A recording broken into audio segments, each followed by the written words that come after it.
people that are scheduled in my pipeline for like 90 to 100 days from now, which is good because guess what? What are we in now? We're in the slowest 2 months of the year, November and December, as far as leads, right? No one's really making a decision right now. But the thing is, I have people that I've been following up with since 6 months ago. So I'm still in the batter's box. You're an inspiration to our entire organization. Welcome to the Gym Marketing Made Simple podcast. We're going to be talking the done-for-you marketing and sales strategies proven to work with boutique fitness gyms to increase quality lead flow and grow your revenue. Don't try to be a professional marketer and waste tons of money. Let the experts at Lasso do it for you. And now, here are your hosts, Blake Ruff and Sherman Merritt. Welcome, everybody, to the Gym Marketing Made Simple podcast. Today, we are going to talk about a controversial topic, or the heaviest part of your gym, the phone. And today, we're really going to dive into what it takes to sign up and nurture a lead that is cold traffic specifically. And let me be clear why I'm saying cold traffic. When a referral comes in and you're not doing paid marketing, Susie basically sold Susie's best friend. That's not sales. That's just not messing up sales. So you don't really have to do much when a best friend or referral comes in. You just have to not mess it up. And maybe some of you are messing it up. But today we're going to focus on what work actually requires to sign up cold traffic. And we brought on Matt G. He is the sales machine. He actually does sales now for Lasso because we see how much he just hustles. He's basically the Wolf of Wall. Oh, that's a big title. Wolf of Wall Street of gym sales. So I want to start off the conversation saying, most people, and Matt's going to get into this, but the stats, it used to be like 6 to 10 times hear from you before they make a buying decision. And he messaged just today about a lady that used to be in the funnel, literally Indeed, saw an ad, and then he was able to like get her in today. But now like stats really show it takes 10 to 20 touch points before people make a buying decision. And I just did a recent podcast, probably the last one, about the halo effect of just your innate buying decision or clicking on an ad, of how you don't usually buy something day one unless it's like $15 or below, right? Like whatever, no big deal. But if it's 50, 100, 200, 300, especially like bigger purchases, I usually take probably 2 to 6 weeks before I make that decision, because I want to think on it. I don't want to be impulsive. I want to really sit on that. Do I need it? Do I not need it? Is this a want or a need? Usually it's just a want. I don't really need anything, but I don't purchase until the pain point is at its greatest, right? So I guess really a great segue is we're going to reverse engineer that process of what it takes for me to buy and win, but also the follow-up, right? And I've said on recent podcasts so many times, half the reason you're not making sales is because you're not picking up the phone or you're not reaching out. And let me say it like this. If I reach out to 3 different services, doesn't matter, say my garage door is broken, right? I'm just looking outside, see my garage door. If I reach out to 3 different companies, and the first one to call me back is probably going to get my business. Reason being is I don't want to talk to more people. Now, is that guy the best service, and does he deliver the best service? Probably not. Maybe he doesn't. I mean, you could argue, well, he's quick to follow up. Maybe he is, but maybe he's not the most diligent. Maybe he doesn't, best pricing, all of that. But my pain point is at his highest, and he's the one in front of me. And I think Matt, and I'll hand this over to you in a second. But I think what you said today in the message on Slack, we've literally become friends on me, almost with like this lady. I know not friends, but like have had so many touch points that like literally she's like, you're just in front of her. So now she feels comfortable. And I always used to say, and it didn't, now the analogy doesn't work so great because they're out of business, but like Bed Bath and Beyond, right? If you needed a 20% coupon, you could go to your email. It's not like you ever like opted out of their email, and whenever you're ready to purchase, you just pull it up and buy, right? So Matt, I want you to talk about first, what do you do that's successful? Or actually, let's talk about what you see that gym owners don't do, right? And then the inverse, what you do and what you have found to work for you, and how they can employ that in their business. If that makes sense. Yep, makes perfect sense. So, I want to start on preface the conversation with a lot of gym owners that I talk to. They're doing follow up, but they're relying too heavy on the automation, right? Way too heavy on the automation. Human connection will never die. We literally are wired to have chemicals that get released when we make a connection with someone that makes us addicted to human connection. They're the same chemicals that are released in your body for drug addiction and caffeine addiction. It's like human connection will never die. It won't. Even with AI, with all its advancements, you have to have that human connection. I can't stress that enough. And too many of us are relying on automations. I was just on a phone call with a couple of our colleagues in Lasso, and I was like, how many of you guys are getting your consultations booked just to be on automation with no follow-up? And, me personally, I book 80 to 90% of my consultations based upon a personal reach out. Right. So when gyms are saying, well, I'm not getting any, I'm not getting any book consultations. Well, if I'm seeing that you're getting in 50 leads and you only have 10 book consults, right away, I know that's a communication issue right away. So, typically, I'll say this from a macro level. In the first 36 days, this is beyond automations. And I dropped something on our private Facebook page today for gym owners. Like, how many contacts do you do beyond automation? So basic contacts that are going to be manual is a minimum of 10 and 36 days that are beyond the automated text, the automated emails, right? And these are phone calls. So what I'm doing personally is I'll typically reach out, and these are, again, if you're a task master, and we could talk about that, these are tasks that are set up on time intervals that come to me and remind me to reach out to a person, because believe me, without the CRM, I'm never going to remember to reach out to these people. So if I get 10 contacts over 36 days, I'm going to alternate between a phone call and a text message, right? Now, that's the macro level. But what am I doing in between those things? So if I get someone on the phone and, it's never a good time to talk, right? Matt, I don't want to interrupt, but one thing, so like a lot of people would ask, and I'm just thinking to myself, and to be fair with everybody listening, I don't like calling people, and I never used to like when I had my gym. But like, what do you do? We get this question a lot. What kind of voicemail do you leave if you call them, or if you do leave a voicemail? Because I think listeners would be like, all right, well, what do I say, right? Like if I'm going to leave a voicemail and calling back and forth. Yep. And let me tell you why the voicemails are important.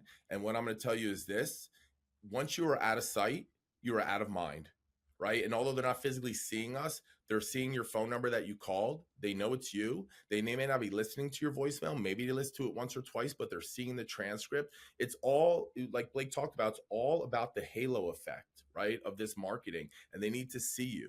So I might say something on my first call that's very simple. I say, hey, this is Matt from CrossFit Newtown. I'm getting back to you regarding your interest in our gym. Would love to catch up with you for about 30 seconds, learn more about you and how we can help. Please give me a call back, the phone number I called you from, or just send me a text, and I'll get back to you. I'll get back to you as soon as I can, right? So the reason I'm saying that, number one, is I'm not saying I'm following up with you. I'm getting back to you because you express interest in my gym, right? So take follow-up out of your vocabulary. I'm getting back to you, right? I'm not trying to sell them anything. And even though the end result is I want them in for a consultation, remember, they don't know you. They want to trust you a little bit. I'm just calling to learn more about you and learn how we can help. That's it. Because sales, I think sales gets a sleazy kind of feeling when we talk about it, but it's not sleazy. You have a product that helps people with problems that you're trying to solve. And that's all. And they showed interest. Yeah. And I'm learning if you're going to be a good fit. That's it. Right. So that's a voicemail that I'm leaving. So that's voicemail one. Sometimes I get a call back. Sometimes I don't. So next time I'm going to follow up this person will be a day or two later. I might follow with a text, and my text will say something like, and I do go back and forth between, should you be asking an open-end question or either this or that kind of question? And the next question I ask is kind of in the middle. It's kind of open-ended, but it's like, I'm going to get a response from this person, because anyone that doesn't respond to this is got to be a terrible person, right? So, so what I say is, I say, hey, this is Matt G from CrossFit Newtown, and I'll text this. I tried to reach out the other day, but can't seem to connect. I'm just wondering where we go from here, right? And they may ghost you, or they may text you back, and sometimes they get a text back, hey, I've been away on vacation. I'm not coming back to this time. I'm like, awesome. So what date did you say you were getting back? Oh, I'm getting back January 5th. Perfect. Now here's the magic. If I get a response there, right, I have to set a manual task in my CRM that tells me to follow up with them on January 6th, right? A day after, a day before they get, or a day after they get back, right? Mm-hmm. And I'm going to put in there all the notes. Vacation, like I may ask them, hey, where you at? Like, you just somewhere warm, and get as much information out of them as possible. Because remember, in this sales, this is a nurture. You're trying to be their friend. So you want to have as much relevant information that makes them feel like you're paying attention to them. So when I call them back, hey, this is Matt from CrossFit Newtown. Hope you're back. Hope you had a great time in the Bahamas. Just trying to get back to you regarding your interest in our gym, and just start that process over, right? But I have information, and I'm contacting them. The reason I want the date is because you always want a next step, right? You don't want to leave it like, when should I follow up with them again? I don't know. Like, you want it at the right interval. So that's very important. But let's say they don't contact me back there. Okay. They don't contact me back. So they don't contact me back off that SMS. I'm going to leave a note in my CRM that I left them an SMS, because you have to keep track of where you are in your stages of personal reach outs, because you don't want to repeat one, because that'll definitely get their spidey senses up that you're a bot. So we want to make sure that you keep the human element in there, and you keep meticulous notes on their profile about what you did last. So I'll see that I left a voicemail. I'll see I left an SMS. So when the task comes up for me to follow up again, it's going to be another phone call, right?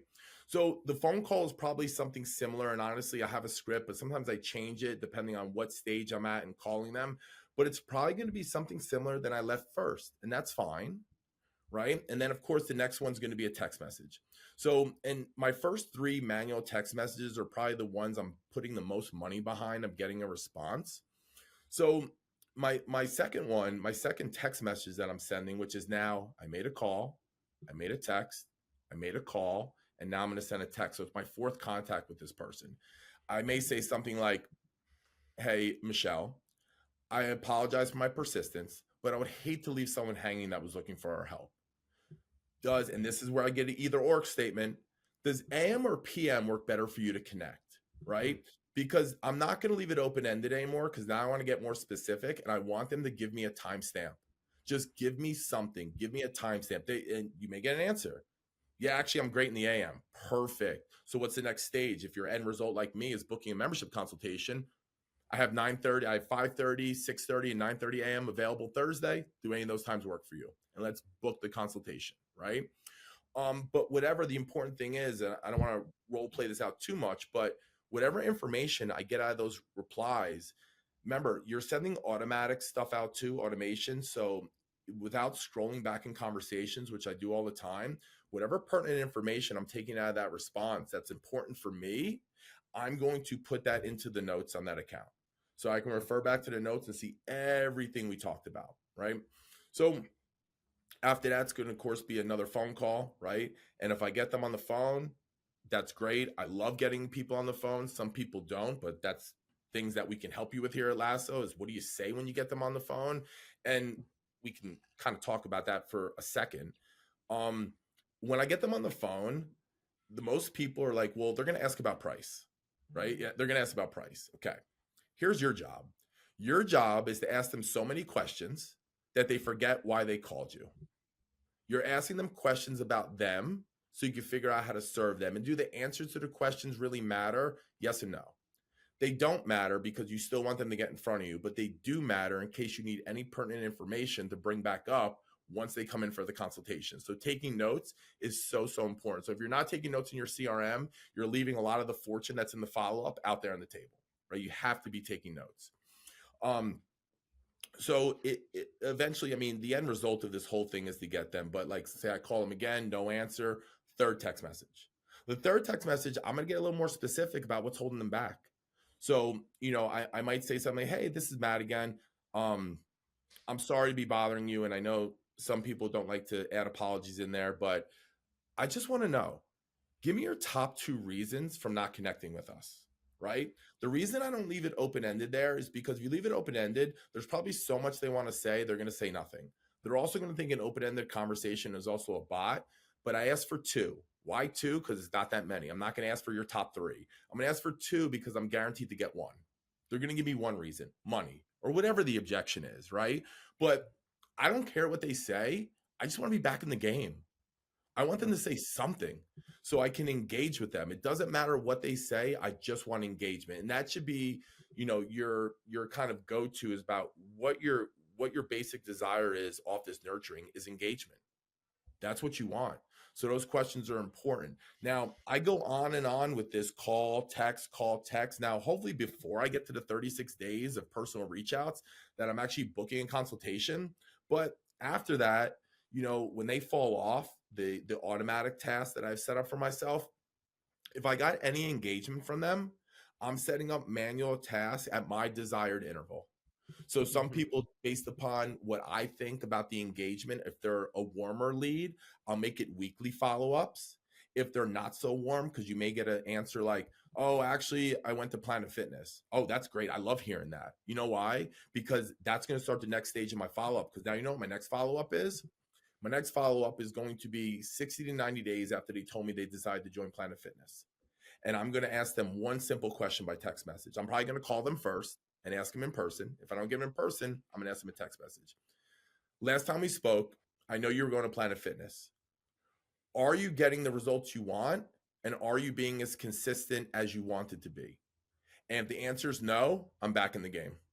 Yeah. If the answer is yes, they found something. Great. Then I will continue to follow up with them. I will set another manual task to follow up with them in another 60 to 90 days. I will build my pipeline. I think that's another thing that gym owners don't realize is you need to build your pipeline. And if they're ghosting you have no engagement, it's probably a dead lead. Don't waste your time. But if you got any engagement, you want to use all that information to your advantage. And you want to take meticulous notes and you want to add them to your pipeline. I have people that are scheduled in my pipeline for like 90 to 100 days from now, which is good because guess what? What are we in now? We're in the slowest 2 months of the year, November and December, as far as leads, right? No one's really making a decision right now. But the thing is, I have people that I've been following up with since 6 months ago. So I'm still in the batter's box. I'm still here. Yeah. If I'm listening to this and I'm like, man, all right, I'm hearing Matt say, I got to take notes. I got to make phone calls. I got to do a lot more touch points. What do I do when I get on the phone? Like if I'm like ground zero, right? Like I'm just counting on automations. What is out of those like 4 to 5 things? And granted, like if you do them all, like that's what you should strive for. But like, what would you say, like 1 or 2 that like you need to like, hey, these are going to be the 2 that are like, I found that are going to get you the best results the quickest. Okay. So if we were going to say that, you're either 1 or 2 people. You're either someone that uses your pipeline on your CRM where you move people throughout the stage so you have some organization to what you're doing, or you're not a pipeline person. I'm not a pipeline person. I'm a task person. You're either or. Use the pipeline or be meticulous with your tasks. Because the follow-up is so important. It's the most important thing you're going to do with lead nurturing. So you either have to handle it with pipeline or meticulous manual tasks. And if you are only going to do one thing, organize yourself in those 2 buckets and either learn how to use your pipeline or learn how to use manual tasks. Yeah. And I think, that's really good because, I mean, if you don't know where people are, you don't know how to contact them. And I would say one other thing, and I was thinking like, if somebody were to reach out to me and I said I was on vacation, oh, where are you at? I'm in Florida, right? Like just you asking, how was your trip to Florida, right? I'm just checking back in. Compared to the other gyms, like, hey, just checking in, see if you're ready to book a call. It becomes transactional, not relational. And I think that's a huge thing. I always like seem to come across like one golden nugget that like I say, and like I need to pinpoint that is to make it make it relational, not transactional. Yep. Because people do want to buy, like you said earlier, people want to buy from people, right? and they don't want to buy from like people who just want their money. They want to feel like it's like relational and like people care, because it's just like, think of the favorite restaurant you go to, right? Mhm. Like even like we go to Trader Joe's a lot because the people are super nice, right? Mhm. And they have great prices. But the favorite restaurant you go to is probably because they have great food and they have great people, right? Yep. Like the favorite restaurants, you know, like we were just in Tampa, that dude that explained the salad and all those desserts, right? And you literally said, that sounds so good because now I have to get it, right? But Yep. he made it like that was the relational part of it, right? And so like Mhm. if you're not making it relational, and I think it takes a lot of work, don't get me wrong, like putting the notes in, I'm not a note taker, but if you can just take 2 seconds, trip to Florida, check back in 5 6 or whatever the date is, right? Mhm. And just adding that into the follow-up. And here's the thing, you can't say you tried it 10 times and it didn't work. It's like, I remember a podcast from Pomosi when he passed out the flyers. How many did you pass out? He's like 500. And the guy laughed at him and he goes, you need to do 5,000, right? Mhm. Before you have any data. You need to do it 100 times Yep. before you do it, right? Yep. So I think that's a huge thing. I mean, you said all those things. What do you think that like gym owners, that like the biggest mistakes they're making right now that you see? The biggest mistakes they're making is really, I was talking to a gym owner the other day and using their CRM, and his only method of nurturing was this laundry list of emails. It's Mm, just a laundry, it's email after email, lengthy, lengthy, lengthy. And it's like, again, we just talked about this. You are taking out the human connection, and that's not gone yet. Not in the service-based industry. It's not gone yet. There's a lot of companies, a lot of organizations that can get away with that. But in the fitness industry, we can't. It's the reason they come to your gym. It's the reason they're not doing some virtual program at their house, or it's the reason why Peloton has lost its shine, yeah. right? And I would argue it's going to become even bigger in the service industry with AI. Like I said Absolutely. from day one, AI is going to become the zero on your phone, right? If you're Yeah. the gym that's calling people and doing it manually, you are going to beat everybody else out, because yes, AI is for efficiency, but it's not to replace sales It and it people. it won't. And the days of you just build it and put a couple emails out there and they're gonna come, those days, unless your brand is so unique and so different that no one can Demanded, yeah. get that. I mean, we're in the functional fitness space, strength training, functional fitness. I mean, in my area alone, within 5 mile radius, there's 20 different options for you to go for your fitness. Yeah. You have to do personal outreach because remember, people buy from people. Relationships are one of the most important things in building a business, and you have to make these relationships. And again, make them your friends. They're going to be your customers. They're going to be very, very important to you. Make them be your friends. And if you have a big friend circle, you're already good at that stuff. There's no special skill set to this. It's just do it. And I'll be honest, as much as I can talk on here that I'm really good at cold calling people, I wasn't always like that. I was nervous to pick up the phone, nervous if people hung up on me. Don't worry about that. I hear it from a lot of gym owners. I don't want to annoy them, all this stuff. It's like you're not annoying them. Remember, this is cold traffic, but they opted in. They Yeah. somehow You're got doing into the disservice. ecosystem. Yeah. Yeah. And I think that's a big thing, right? Like people always say, I don't want to bother them with all this messages. Well, here's the thing. Orange Theory and F45 are contacting them 2 to 3 times a day. That's why they have 400 members, because they realize think about this. Like if you're a person that you opted into something and you don't get a message back for 3 days, you're annoyed because you didn't get a message. Yeah. You're right. You're like, does this person business even care? Like Yeah. I want to buy, I need to buy something. I'm interested in this. So when you don't get responses back, it's actually the opposite that pushes you away from the business. And I would say that like, a lot of stuff that I buy, I try to buy from good people, right? And I try to spend my money where people that I want it going for good causes. Like when I'm like, this company is for whatever. I'm not going to go into like faith-based religion, demonic things, but like if I see something, I'm like, man, I'm not going to support that anymore. But if I have good friends, like all my insurance is through a good friend locally, like I try to support people that I want to support and are good people rather than big corporations, right?